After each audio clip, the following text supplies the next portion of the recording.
He didn't die. There was no grave, no last words, no mourning crowd. Only fire and the heavens opening wide.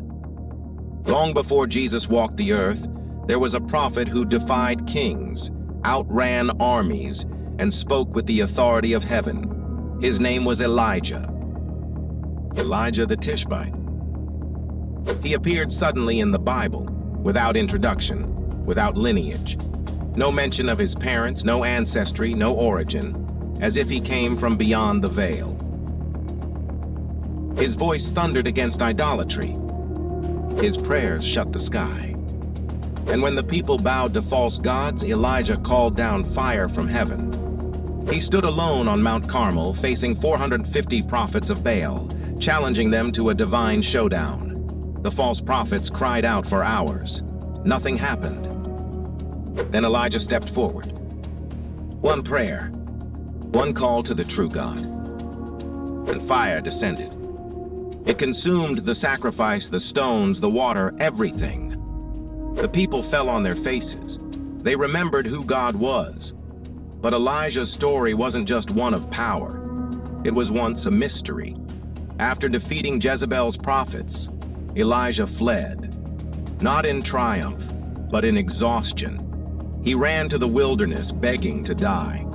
But God wasn't done with him. In a cave, Elijah heard something strange. Not a wind, not an earthquake, not a fire, a whisper. And in that silence, he heard the voice of God again. Time passed, and the moment of departure came. But Elijah knew he would not die like ordinary men. He took his apprentice, Elisha, on a final walk, from Gilgal to Bethel, then to Jericho, and finally to the Jordan.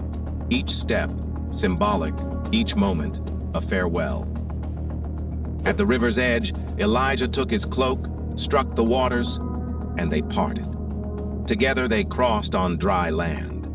And then it happened. A chariot of fire, drawn by horses of flame, appeared in the sky.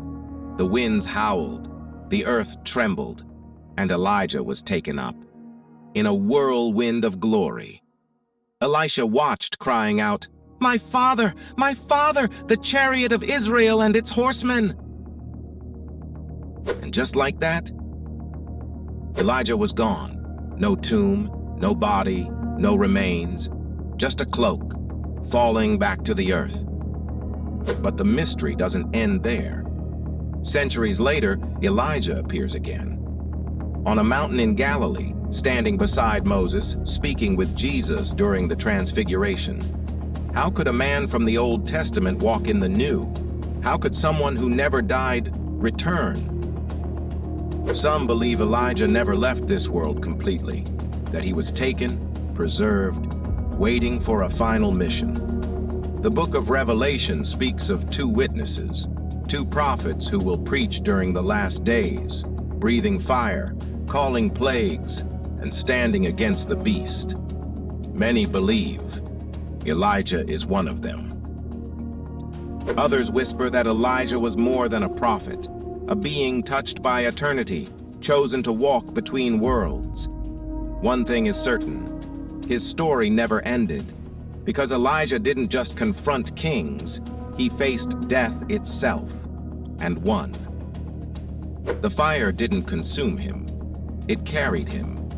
And in that chariot of flames, Elijah became something more than a man, a message, that there are still things heaven hides, still voices in the wilderness, still flames that refuse to die. And perhaps, when the sky splits again and the final trumpet sounds, the whirlwind will return, and with it, the prophet who never fell.